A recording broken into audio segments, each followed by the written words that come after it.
Drum roll, please. Welcome to another episode of the OK Amigos, How We Met. And I'm honoured to be joined by this young man who clearly... Have you just come from the bike? Your hair is looking amazing. No, it doesn't. My very, very good friend, Blaine Hunt. Hunt with a H. Nice. Blaine Hunt. Blaine James Hunt. And a little bit of feedback from my mum, thank you mum, has told me that I need to kind of work on my intros. Now, bear in mind she's seen one episode. I feel the pressure is on. So, Blaine James Hunt, sir, Mr.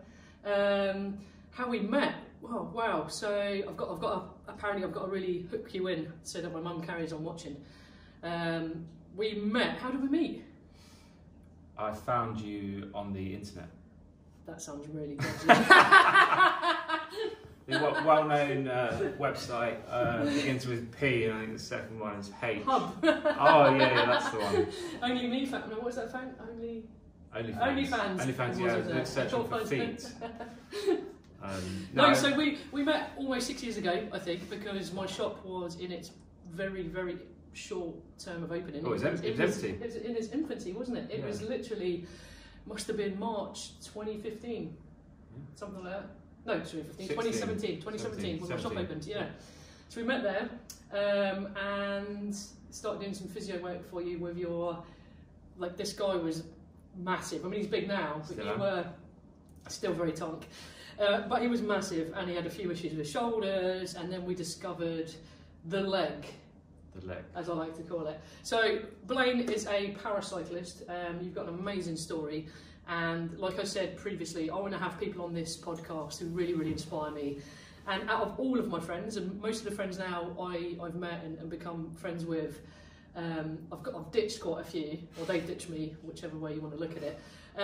The ones I've kept hold of and the ones I really want to keep in touch with are the ones that really, really inspire me. And I believe your story is fucking amazing. Let's face it, it can't be described any other way.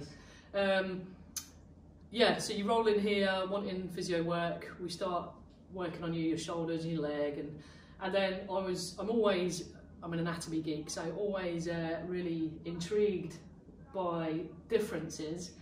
And yeah, your right leg is slightly buggered, right? Yeah, my right leg is, well, when I was 15 I had a rugby injury, and then they were operating on that, they cut the artery in my leg. That's the popliteal artery, wasn't it? Popliteal artery, yes. Yeah. It goes femoral down here, then at the knee it splits into the popliteal, or like a junction. Yeah, you got the popliteal muscle behind your knee. And they went through all three. Shit. Basically, so then they pinged down my leg, so there's no artery below my knee, and then I got something called compartment syndrome. Of course, yeah. And then from that I got nerve damage. So this foot only moves like this. Hello. Yeah.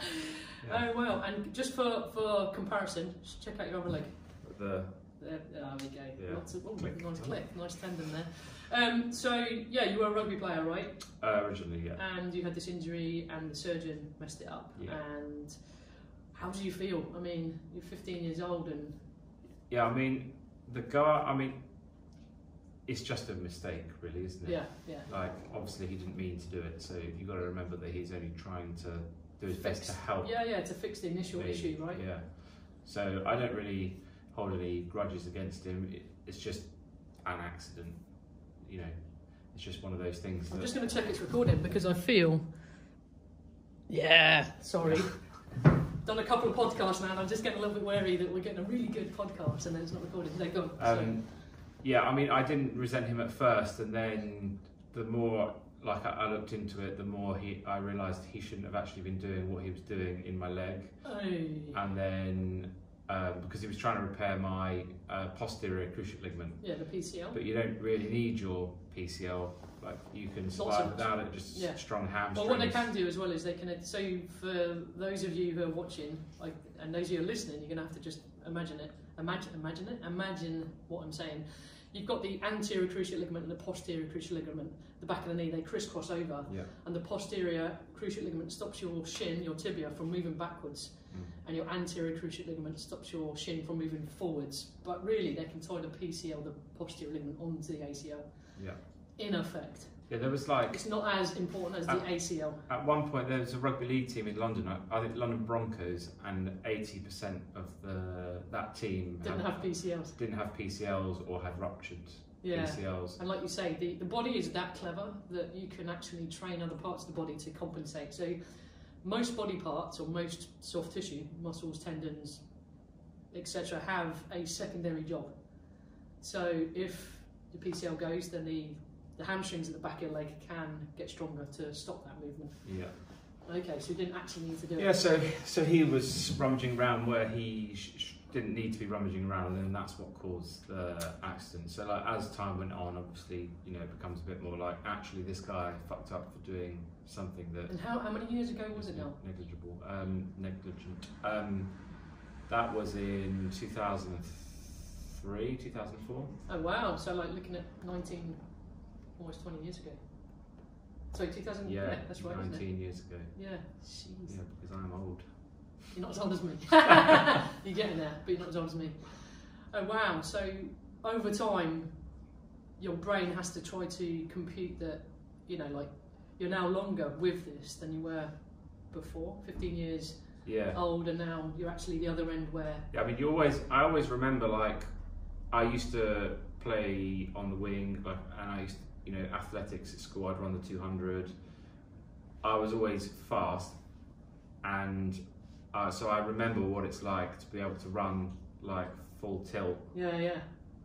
But I've never been able to do it since. Like something that you always strive to like feel is able-bodied. Yeah.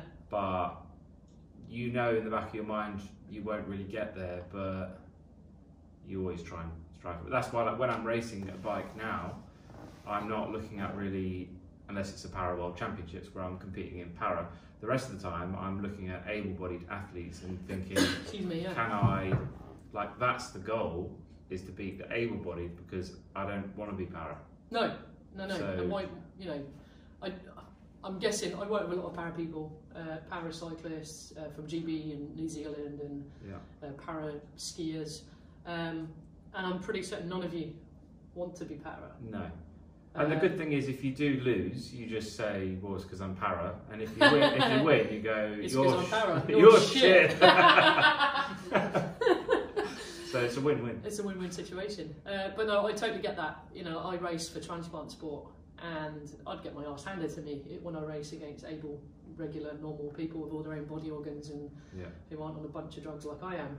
But when I do well, I'm like, well, it's, you know, how shit are you if you're getting beaten by me? Yeah. But I want to be like the best in the world. And anyway, we're kind of digressing a bit. So sorry, Mum, you got to keep up. So let's wind the clock back 6 years, when you came into the shop and you had the most amazing moustache. I did notice the moustache is changing. Yeah. You had this kind of, what would you call it? Like a twiddly, I call it a twiddly moustache. Is it a handlebar? Yeah, it was a handlebar. So 2 handlebars faster than one. It was a handlebar, so it was full and then it curled. Yeah. I'm growing it back at the moment, but I just had a break. I was growing mine as well, but you know. You're doing well. I'm doing alright. Yeah. Fuck off. So this guy had the most amazing twiddly handlebar moustache, very Poirot-like-esque. And then you kind of... It's just in the winter, just not, like when you blow a snot rocket, sometimes it will catch. Oh wow! And it'll get, you know, then it's all there. Yeah, I don't have that problem. Yeah, so I just got fed up one day and I had a moment of weakness and then I got rid of it. Oh no! So yeah, I'm growing it back now. Didn't you miss it? I don't, but I do now. It's your character, man. Yeah. You know, the whole nose piercing, the twiddly moustache. So this guy rocks up in my shop. He's got this amazing moustache. He's got his nose pierced. He's got some pretty shitty tattoos. I think it's quite easy to say. I'm joking. God, it looks like he's going to kill me. He's got some eclectic tattoos, and you weren't really sure what you were doing, I think, back then. When I was talking to you, it was like, what is it you want to do? And you were talking a little bit about cycling. Yeah. I don't think you were fully... Yeah, well, at that point, I could, like, ride... if anybody's done the lighthouse rides, I would go up the first climb, down the other side... Oh, to the beach? To the beach, and then I'd wait to get picked up from there. No way! Yeah. Seriously? Yeah, that's all I would do when I first started. That was an epic ride, just that. Serious? That's how... I mean, it is pretty tough, to be fair. Yeah. When I started riding, I remember I was a teacher at the college, and I couldn't do 20 minutes of a 1 hour spin class. Yeah, it's crazy. 20 minutes, I was like, time out. Yeah. Get me off this bus, you know. But now, just like you do that and you wouldn't even feel warmed up. No, but that's what I love. That's what I love about sport, and I love about competitive people. You know, you always remember that, and you'll always use that as your like litmus test, sort of benchmarking of that's where I was, and now look at me where I am now. And the other day you're racing Matt up Puigmayor as well, aren't you? Which I lost, and but that's because I'm para, and he's over. But if you'd have beaten him, then he's shit. He's shit, he's shit. You'll beat him on Sacalobra, it's fine. Even though Sacalobra's closed now, did you see? I saw it came, something's fallen down the bridge. Yeah. No, he doesn't realise it's a race, but we're doing a full gas effort up Col de Femenia. Oh, when? But tomorrow. Happy days. I'm guiding. Okay, we'll guide Maybe him up there. Maybe I can guide him up there. What time? We're going to do a full gas one, because it's a 30-mile-an-hour tailwind. Oh, really? Maybe I will come up there then. Yeah. Get your... You don't have to pedal. No, get your KOMs. Yeah. Oh wow, interesting. Oh my god, this podcast could go on forever. Anyway, so you weren't sure what you were going to do. We were sort of talking a bit about cycling. How did you get into cycling? I started off skiing with GB Para. Oh, okay. And then I didn't really get the classification that I was after in that. But during that process, I met up with British Cycling Physio to see if I was eligible for paracycling. Okay. And I was. How does it work? Do you have to have some kind of like medical then to see the severity of your... Yeah, they go and like check the range of motion in your joints and like do the nerve stuff, and then you give them your evidence. So I've got these nerve conduction studies where they put like a probe in your different muscles, and then they electrocute you and see if it responds. So you can't really see that, can you? You can't, no. No, like, so it really hurts, but I'm not saying anything. I can't remember what it's called, Tiban, I think, maybe. And that's got zero function, so that's why the foot so you give them all of your evidence, and then they go, okay, we think you're a C5, and then you have to get reclassified at international competition.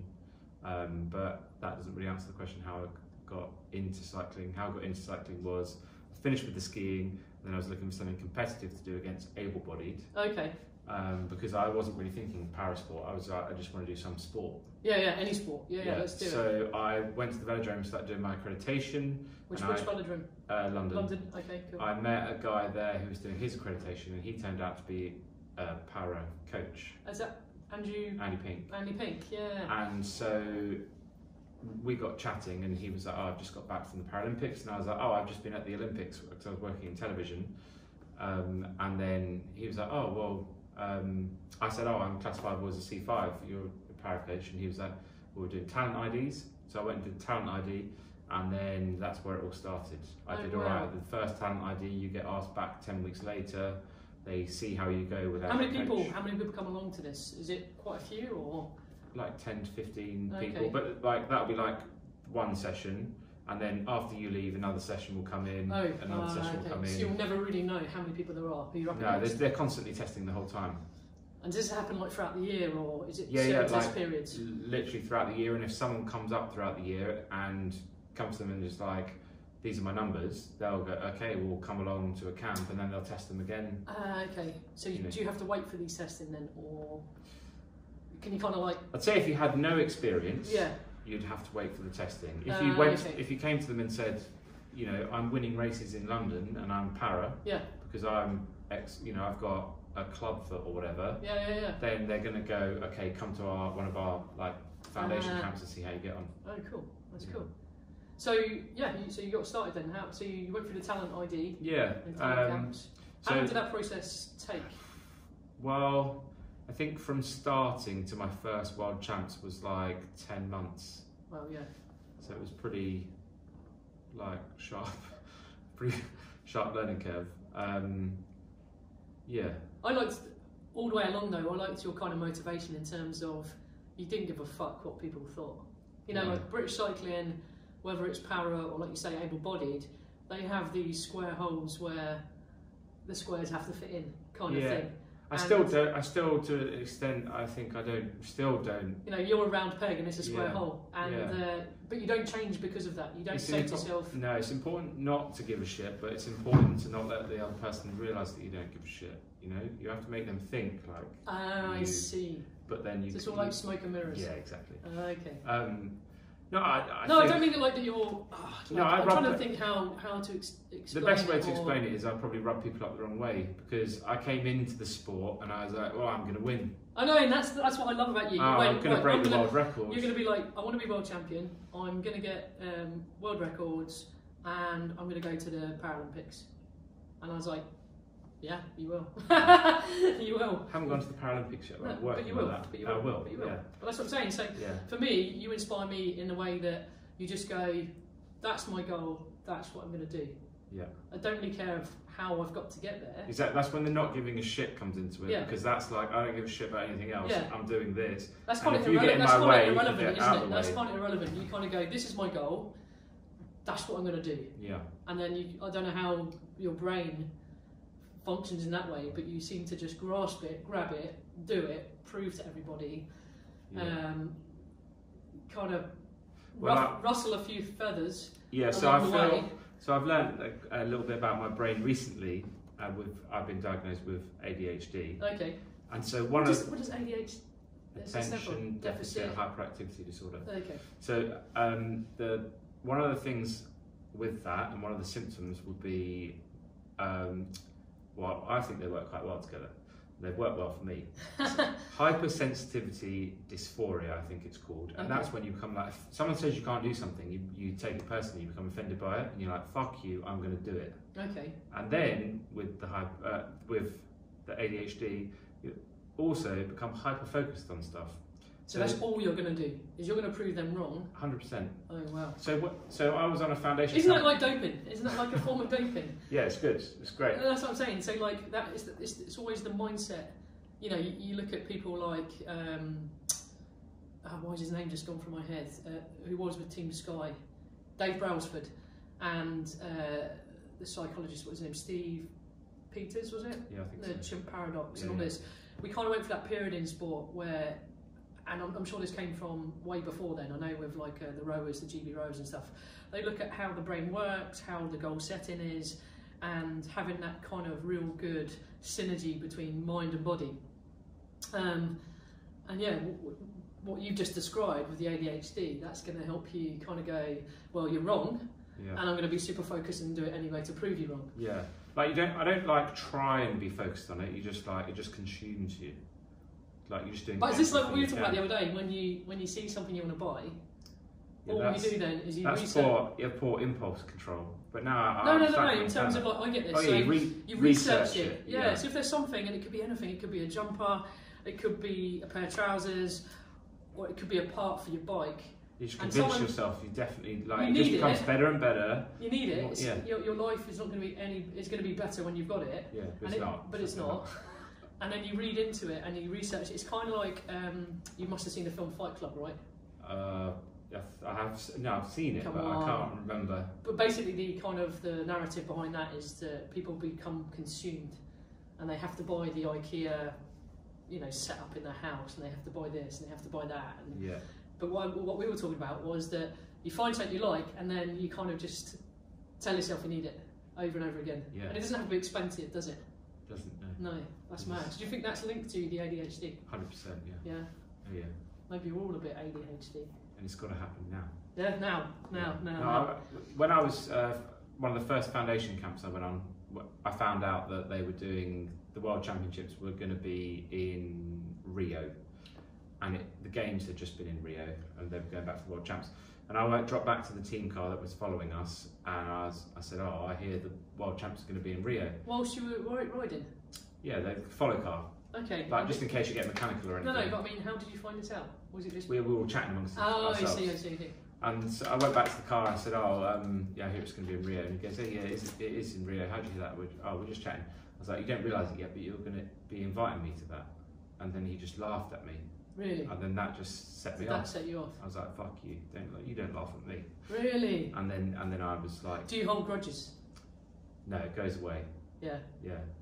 I'll hold a grudge for a bit. I'm terrible. And then I'll forget about it, but for a bit I'll get it in my head and then it will go away.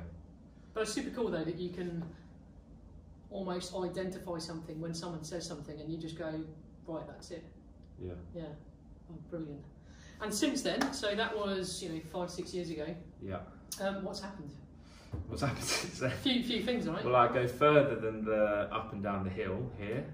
You do come back, you'd have to wait for someone to pick you up. Yeah. You don't have to wait for Leo or Mr. or Mrs. Potter to come pick you up. Yeah. So I've been obviously competing since then, national champion a few times. I've got. And just let our viewers know, particularly my mum, what events do you do? So my main event is the 1 kilometre, so that's 4 laps on the velodrome. You start off in a start gate, so from stationary, the bleeps count down, and then it's 4 laps of a 250 metre track, because that adds up to 1 kilometre. And how long does it take to learn to do the traps? Like coming out the gate? Coming out the gate, it's weird, like you feel like you're doing really well at it when you first start, and then you watch a video, and then you realise how shit you are. Because I kind of like... It takes years. Really? Years. I'm still nowhere near where I need to be. Because I was worried that, like, I watch it on TV, and I worry that you kind of either go too soon or too late, and then you end up falling over. Yeah. Did that happen? Yeah. Yeah. Yeah. Has it happened to you? I've not fallen over out the gate yet. No. But yeah, if you get the first bit wrong, and you get the snag, so your body weight's gone forward, but then the gate hasn't released you because it hasn't got to 0, then all of your momentum then is forward. It's wasted. Yeah. So you're there, and then you're leaning over that, and you've got to come back to then go again. Oh, so then, man. Yeah. So you're not actually getting that kind of momentum. Yeah. As much as you would. Timed. Yeah. You want it to let go just as you're going forward. Because when you're looking at the data on it, the golden number is time in gate.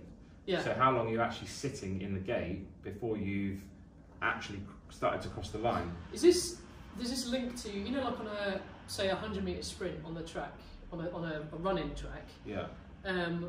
They flag you up if you actually go too early. No, but like not too early. But if it's so close to the gun, it means you must have preempted it. Yeah. But in cycling, you preempt it. You do preempt it. You have because you know it's coming. It's not like with athletics, the gun, they can hold it for as long as they want and then pull the trigger, can't they? I'd love to be that person. Almost. Nah, just joking. No, you have to preempt it. So you have your routine. Yeah, of course. So I'll go up when it counts down from 5 with bleeps, and so I'll stand up on 2, rock back on 1, and then it releases on 0. So then as I go back on 1, I'll fire myself forward. All of your 58 kilos. Yeah, and the rest. And the rest. And then that timing is crucial. So yeah, so you're 1 kilo then. What else do you do? Do you do anything else? I do all the track events basically. So 4 kilometre IP. Although I'm not as good as that. Recently I got put into to do the Omnium. Oh wow. It's my own choice. Nice, I like it. So I do a scratch race in that, a flying 200, which I got a world record in, and yeah, so that's the Omnium. Those 4 events: 1 kilometre, 4 kilometre, scratch race, and flying 200. Oh wow. What's your favourite? Flying 200. Yeah. Yeah. So you get like a lap of warm up, and then you go. It's 3 laps. Okay. Of a 250 metre 250 metre track. You work your way up to the top, and then it's 200 metres. So actually, the actual effort is not quite a full lap of the track. Oh, okay. Yeah, of course. Yeah. Yeah. Wow. I've done the like a 2K pursuit and stuff like that. Yeah. On the outdoor track, and your vision goes like this, so small because you just feel like complete shit after. what do you like with the shorter events? I'm alright. Some people you see like squirming and rolling around on the floor. Does it mean you're not putting enough effort in then? Maybe. Maybe you've got like loads more to come.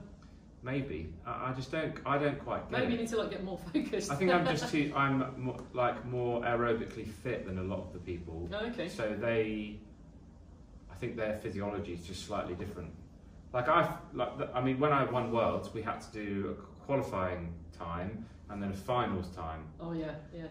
I went shit in the qualification, knowing that I would qualify, knowing that everyone else is going to go super deep to get into the final. But is that only because, in terms of order, where were you in qualifying? Were you like one of the last to go? I was like 4th last to go, I think. Okay, maybe. So you could look at other people's results. Yeah, so I kind of knew. And then think to yourself, Yeah. Okay, let's ease off. Let's not go full gas. Yeah, so I did basically 3 laps rather than 4. There's a car trying to come into the shop. Oh yeah. So I soft cocked the last lap, so my time looked shit. Yeah. Everyone else didn't soft cock the last lap, so when it came to doing it again in the evening, they still had a soft cock. And then soft they could. cock. I haven't heard that phrase before. It doesn't sound particularly. They didn't. They all underperformed in the final, and then that's where I took a second off my time. Oh wow! So. Do you reckon you surprised them? Yeah. Yeah. Yeah. Were you like a nobody?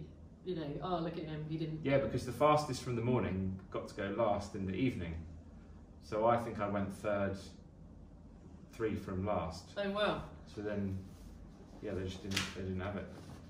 Well, that was obviously something important going off the side of the sofa there. Wow. So it's obviously about fitness, it's about mental preparation, but it's also about tactics, I think. Or not? Not so much in para, because you're doing time trial events, it's not so much and especially not in the kilos, just full gas. Yeah.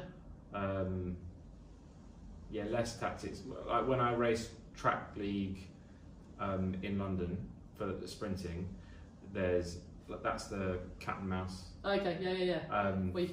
It's the best way to describe it. It's cat and mouse. There's so much tactics in that I will often. I know I'm faster if it was a time trial, but I will get it handed to me because my tactics are so bad. Yeah. And also there are certain things like I can't quite my jump and riding out the saddle because of my disability and the right foot being a bit floppy. I can't quite jump how an able-bodied person can. Oh, okay. And so they can use that to their advantage. Is it something you can learn or do or not because of your disability? Not really. It's just like as I'm pulling my leg up, because I can't pull my foot up. Yeah. It's just like. Whoop. So you're really concentrating on your hips to drive. Hips really. are pulling through. Yeah. But yeah, if you've got bad tactics, you can be the fastest in the world, and you're still going to just get beaten by somebody who's got great tactics who wasn't as fast. That's why the sprint is so good, because you can see the tactics in play.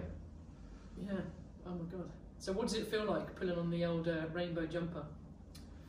I haven't actually done it yet. Have you not? No. Did you not have one at the podium? Okay. Yeah. Come on. That was great. I thought you meant since for a race. No, because I broke my toe, so I haven't been able to race since. But who breaks their toe? Yeah, exactly. We won't talk about that. That could be for another podcast once you're healed. No, it's amazing. You work so hard for it, and then when you finally get it, it doesn't really feel real. Yeah. And then it's like a pinch yourself moment. Yeah, and you get back to the hotel, and then you just can't sleep because you're just wired. Yeah. Not because of caffeine, you're just on a pure natural high, like nothing you've experienced before, and you can't sleep. It's like me and Finn were in the same room. You're in the same room? Oh my god. So he's just won another world title. Yeah. So I've won my first world title. We're both sitting there till 3 o'clock in the morning, absolutely wired.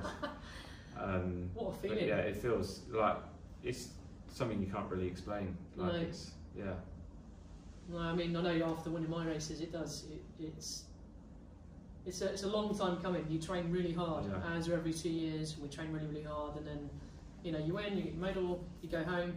But it's not even about the actual physical medal or the physical, but it's the fact that you train so hard for that long period of time. You've deployed everything you've got for the race, and then you win.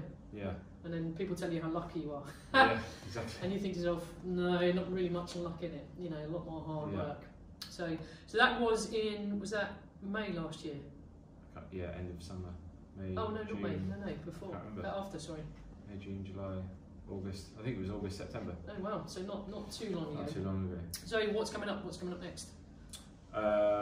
What's coming up next? Glasgow Super Games. Super Games. Yeah, you may probably, if you're following anything to do with cycling, you've probably been hit with adverts to do with the Super Games, and that is every single cycling discipline all in Glasgow for a World Championships. Yeah. In fact, Mick Bennett, who I'm going to be interviewing soon, he has agreed.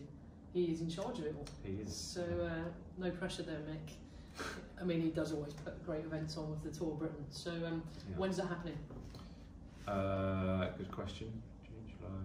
End of July, beginning of August, I think. Anything else of great note happening between now and then? Yeah, kid on the way. Got a kid on the way. Yeah, people keep coming up to me and they're like, oh, congratulations. And I'm like, oh, thanks. And they're like, it must be amazing, you're going to be a parent. And I'm like, oh, yeah. That as well. Yeah. Do you always think it's because it's the World Champs? Yeah. Nothing to do with your lovely wife. I mean, I don't know. It was amazing, by the way. Hey, Leo. Hello, Leo. It doesn't really feel like particularly real because... Is it because you're a big kid yourself? It's that, but I'm also not I haven't got a baby. Yeah. Like, I've got food babies. That's different. And they sometimes like kick and groan a little bit. But and then you just feed the baby, right? Yeah. Feed the mama, not the baby. I don't know, however it goes. It doesn't feel real. No. So. And when's the baby due? Just before the World Champs. Oh, wow. Yeah. Like 2 weeks before, 3 weeks before. So that'd be good. That'd be very cool. Yeah. Very, very cool. Yeah. So that's kind of not added pressure, but I don't know, something else to think about. And someone else to think about. Extra motivation. Yes, that's what I was going to say. So, yeah. You know, you're there, you've got your wife, you've got your family, and you've got this baby girl or baby boy. I mean, sometimes motivation is difficult, so I think it will serve as extra motivation. Yeah? Yeah. Oh, sweet. Yeah. That's really cool. Yeah. Just like an extra little thing to fight, like in your head when you're in like the 4th lap, it's like, you know, something extra. Something extra to kind of dig deep and find. Exactly. Yeah. Oh, wow. So we became friends because of Mallorca and my little shop here at OQ Service Course. What made you come to Mallorca? Well, Leo's parents have got a house out here with some other of their friends, and I just started coming out here with Leo on holiday to start off with. I didn't even think about cycling. I didn't even know what cycling was a thing out here to start with. No, serious? Yeah, I just come here and, you know, go to the port, go for meals, just chill out really. But then it it's kind of actually worked out well. Yeah, it turned into something else when I realised what you got on your doorstep when you're here. Yeah, and like I would say that was one of the biggest things for me when I took up cycling, was being able to come out here and train was an absolute game changer, because no one else had access to the, well, you know, they can come, but it's going to cost them money. Not as easy, particularly in winter when not as much is open. Cost them lots of money. They won't be coming out as often, and it was, you know, it's 2 birds 1 stone. Like, it's a family holiday and you're having a great time with family, but also you're getting this great training in. And when you're just taking up a sport, you're making gains so quickly. Yeah, like exponentially, aren't they? Yeah. And then you're also doing it at volume somewhere like here, where everyone else is trying to do it at home on the UK roads. Not a chance. Not a chance. What's your favourite go-to ride here? I ask everyone that, but it's one of my favourite questions. If you had to do one ride for the rest of your life here, no other ride, and I'm sure there's going to be a mention of garlic pasta here at some point, where are you going to ride and why? I would go from the old town where I stay, up the M A10, which you don't like going straight that up way. Col de Familia. But that's, for me, I prefer going up that way. It is a beautiful view though, back of the bay. Yeah. And it is. I don't like the draggy bit through Campanet to start off with. Oh, do you not see? I like that. No, I like to go straight up, hit the hard stuff. I'd go all the way up to the Pig, down into Soyer, out over into Bunyola. From Bunyola, I go Orient Valley because you get that lovely descent. Yeah, it's beautiful. And then I keep saying to people, it's like Jurassic Park. Yeah, there's like hardly anybody there. Yeah. It's so green, and you get that big long road. It's amazing. All the way down towards Alaro and Cycling Planet, if you know the guys over there. And then I would go Campanet Valley home. Ah, so you come back that way. And then I'd stop for garlic pasta on the way. At S Club. Bar S Club. There ain't no party like an S Club party. Yeah, garlic pasta with parmesan, canned Coke, and probably a coffee as well. Yeah. And then back. It's like 5 hours. So a little ride then. So that's quite different to your up to the first ride, down to Formentor and a lift home. When I first did that ride though, I was swinging. Really? Oh yeah. The can of Red Ambulance. Yeah, I didn't even know what Red Ambulance was then. No, Red Ambulance for my mum and everyone else is a can of full sugar, full fat Coke. But it's 9 teaspoons of sugar apparently in one can. Which is what you need. But I've now. Have you become? Oh Jesus, yeah. I know where you're going with this. There's the red ambulance when you need help, but then when you're beyond help and the red ambulance isn't going to help, there's the rocket fuel. And that rocket fuel, explain to the viewers what rocket fuel is. Rocket fuel is, I learnt this from another guy on the squad, Ben, I give him credit for this. Ben Watson. Ben Watson. Is beta fuel mixed with Coke. So that's Science in Sport beta fuel. Yes, it's like 80 grams. 80 grams of carbs, and then you mix in that with the 6. It's just so much. It's diabetes in a bottle. Type 2 diabetes, right there. The flavour of it just changes for the better. But what do you have? What flavour? Because I mean, it comes in like lemon lime, raspberry. So I've tried it with the lemon lime. Orange. Yeah. Yeah, I've got the raspberry one I had the other day with Coke. So is that kind of like cherry Coke? It is a little bit like cherry Coke. Or Dr Pepper or something. A bit more like cherry Coke, I'd say. Okay, I like that. But it was better with the lemon and lime one. Oh really? But it's still good with the raspberry. I guess it's kind of like if you have a can of Coke, or a Coke anyway, with a slice of lemon. Yeah. But what's it? Is it not like kind of congealed and messy? It was. I didn't mix it with water first. So mixed with water, then put the Coke in. So you heard it here, guys. Ben Watson, absolute legend, also world fuel. champion, I think. Is he world champion? Is he only? No, he's not world champion. He's double Paralympic champion. Only double Paralympic. I don't think he's won the world championships yet. No, he can't get on my podcast then. I've already said, only world champions allowed. World champion. Okay, so that's your go-to rocket fuel. What sort of thing do you like to eat when you're out on the bike? Is there anything that you load the pockets up with, or your little snack bag on the front? Yeah, I used to eat more solid food. Now I try and have more liquids because it's easier to feel sick if you've eaten too much, I find. Yeah. Like it kind of just repeats on you a little bit. Yeah. But I'll just get the little chocolate croissants in individual bags. Yeah. Get in the supermarket. Something like that. I'll probably have like one of those, and then a bar. But it's unlikely I'll eat those because Do you just take them for a ride? Keep them in your pocket? I take them for a ride. That's what I do. I've got like one SIS beta fuel gel. Yeah. I don't know what it tastes like because I've had it. No. Why not? I take it for a ride. Oh, okay. It's like my Mayday SOS kind of. Oh no, I get around on those. Oh no, so I've never tried it, and quite often if I'm guiding people, I'll have a couple of them either in my pocket or in my bag, so that if I can see they're struggling, I give it to them. I'm a bit of a drug pusher, Yeah. Give other people it, and then those beta fuel gels are great. Yeah, Topic. What are they called? You can get there's Nootropic one. Nootropic, yeah. Which is with caffeine, 200 milligrams of caffeine. One, I think. Yeah, I haven't tried it. But yeah. No, they're good. I'll have quite a few like gels and stuff. See, some people only have gels when they're racing, and I'm like, well, it's just fuel, really. No, see, I like a bag of Haribo. The licorice Haribo. Yeah, chewing though, like where you're trying to breathe. Yeah, I like that. I like to be a little bit more complex. Anyway, moving on. One of my questions I thought of was if you could, firstly, before I ask the question, what category paracyclist are you? I'm C5. C5. So I'm the least disabled out of the category. So go C1, 2, 3, 4, 5. C1 being correct. The most disabled. Yeah. So this leads me to my next question. If you were sort of head of para games, paracycling, and you were able to create a new category, what would it be and why? I would probably create a C6 category, and I would put people in there with upper limb disabilities. Yeah, because I feel like they've got nothing wrong with their legs, and if cycling's predominantly legs. That's what I was going to ask you. Are there riders then, you don't have to name names, that you feel have no disadvantage at all? There are some that I think it's always a tricky one, because some people will look at me and they're like, I've got trousers on now, and they don't see the scars on my leg. Yeah. And to walk around, you can't, unless you see like maybe a slightly altered gait as I'm walking, you might see something. If I walk downstairs, you'd see it. But like, what I mean is, like, at first glance, you don't see it. No. Whereas, like some people, they've got. If you're missing something, or if they've got no leg, so that's very obvious.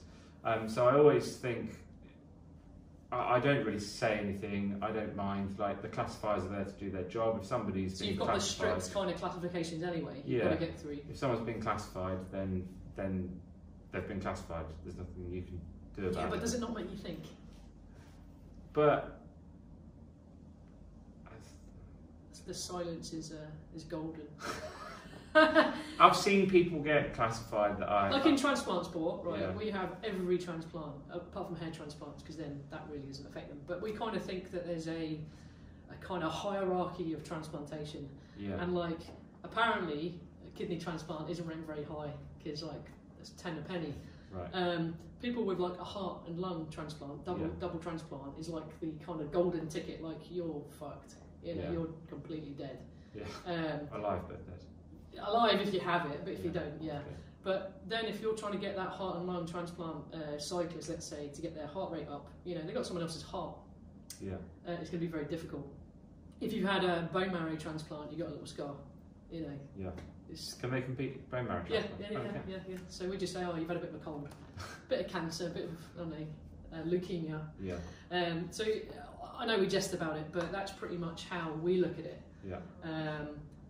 But yeah, so it's... Now that I've seen people on the GB side of things where I'm like questioning the classification, but then at the end of the day, it's done. It's happened. Yeah. It's done. They must have given some sort of evidence that the classifiers are happy with. So okay, fine. Or they've bribed them. Or they've bribed them. Is there anything you feel you're a very like innovative guy, and I see the things that you make, like you get various shoes made to help you. The chap who made those really cool carbon, like slippery shoes. FCCCS. Yeah, it just rolls off the tongue. Is there anything that you feel that now you've been in para sport quite a long time, what you could help innovate and make for other riders? Not necessarily just for people the same as you, but other people. Because I was working with Nikki Murray from the New Zealand team, and she's missing a hand. And you know, although the rest of her is amazing, she was just saying she really struggles to obviously grip onto it when onto the bars when she gets started.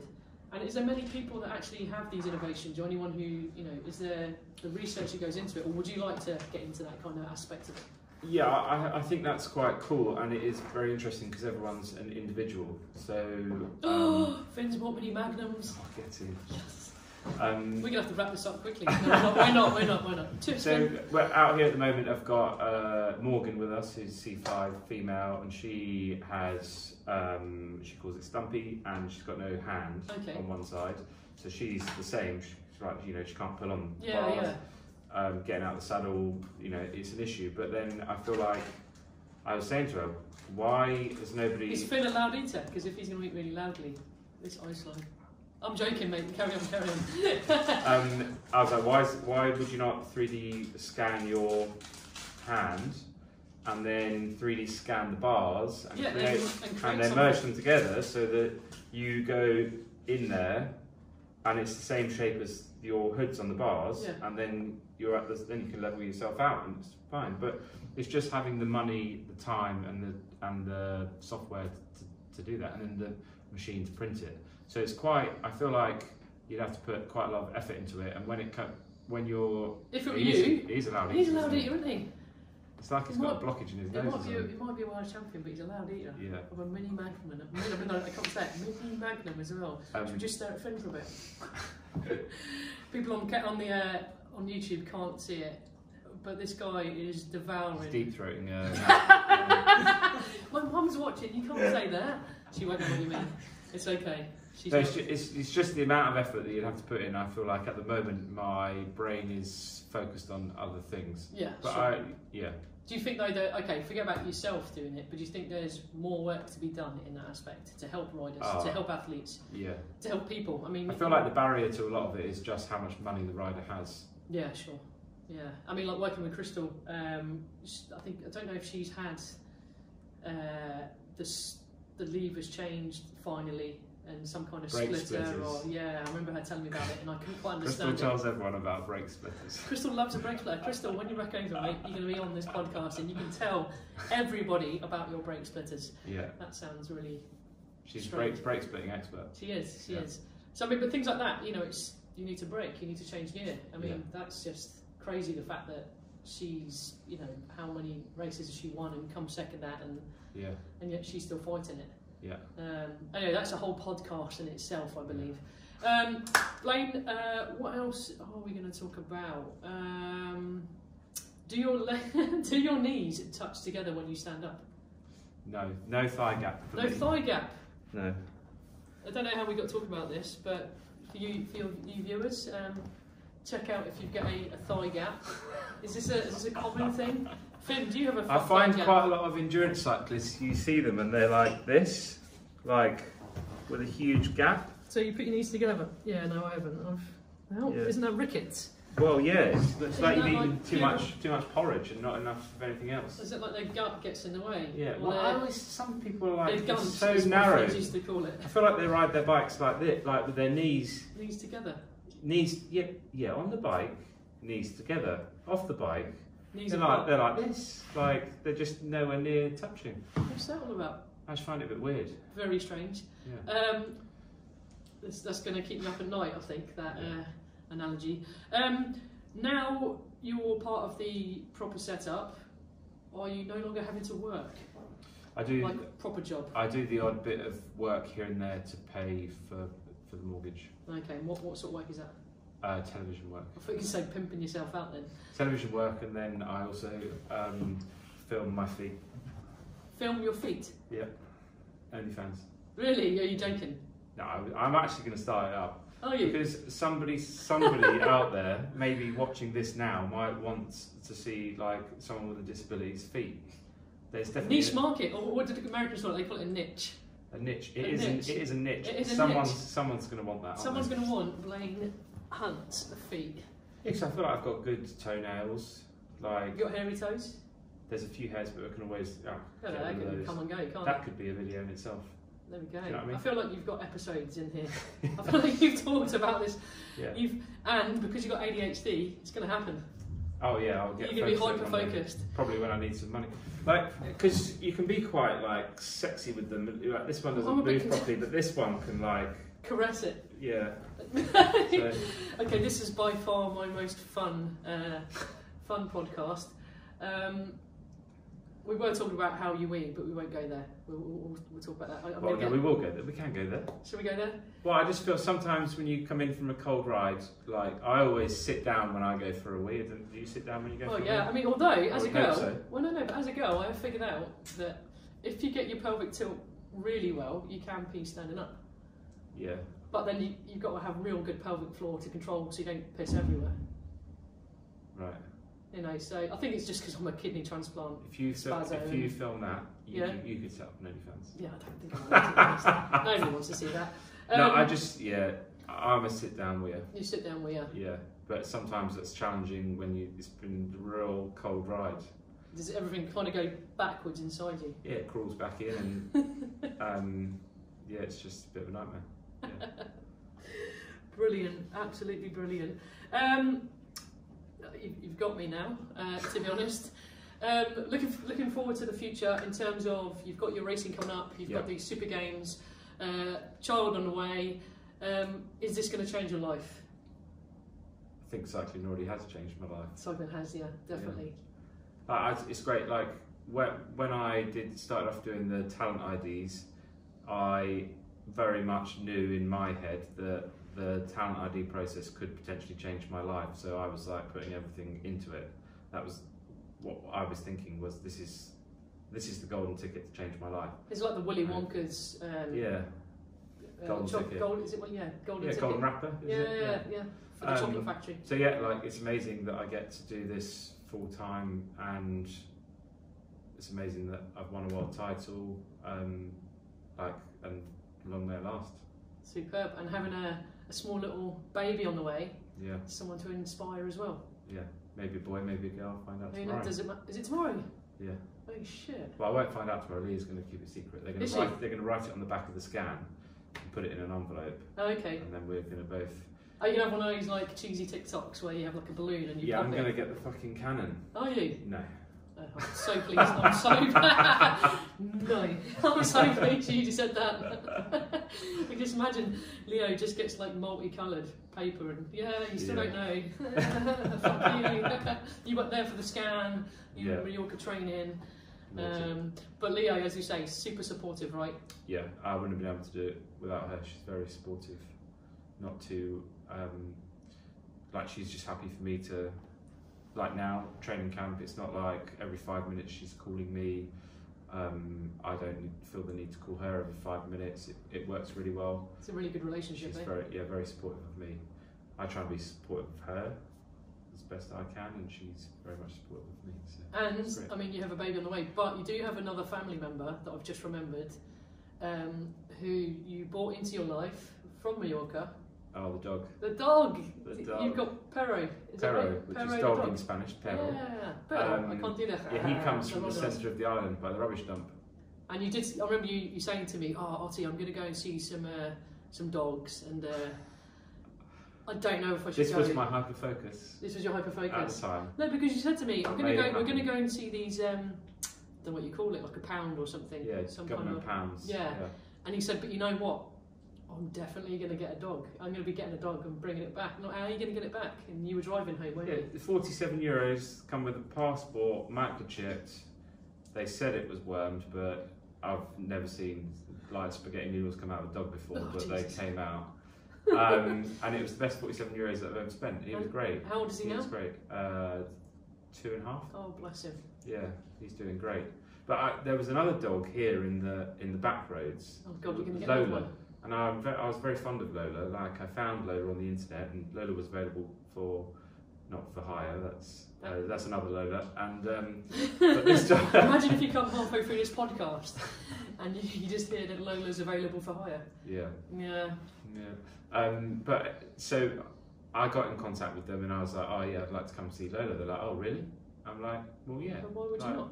On their website, Lola looks great. She was kind of like half whippet, kind of like a little bit smaller, like Italian Greyhound, but something else, like just a medium-sized dog. Great for a flat in London. Yeah, she looked like really nice. And we get there, Lola has put on a lot of weight. So Lola did her Tinder thing. Catfished. She catfished you, man. Lola is 7 years on from that photograph. I wouldn't be surprised now if Lola has actually left this earth. She might be brown bread, yeah. But yeah, they told me when I got there that they didn't update the website. Yeah, I bet they didn't. And they don't really rescue the dogs to be rehomed, they just rescue them. Oh, fair enough. So I was like, okay, fine. So that was it. So Lola might be still in the... But you've got Perro, and Perro is amazing. I like seeing his Instagram he's great. Stories. And for any of the watchers that viewers want to catch up with your story, where can we find you? If you type Blaine Hunt into Google, that isn't like Cockney rhyming slang for anything, is it? No. But yeah, if you just put my name in on Google, there's a website, and then everything's... Oh, cool. Like, you're on Instagram? Everything's there. Instagram, Twitter. TikTok, you're a TikToker. YouTube, everything. Okay, awesome. Well, Blaine, thank you so much for your time today. No worries. I'm hoping to get you over again when you've got more titles than Finn. And Finn saying no, negatory. That ain't gonna happen. I feel that that's hyper focus. There we go, hyper focus. Beat Finn. Yeah. And it's been amazing. I'm gonna do a little cheesy high five, and thanks for watching, guys. Adios.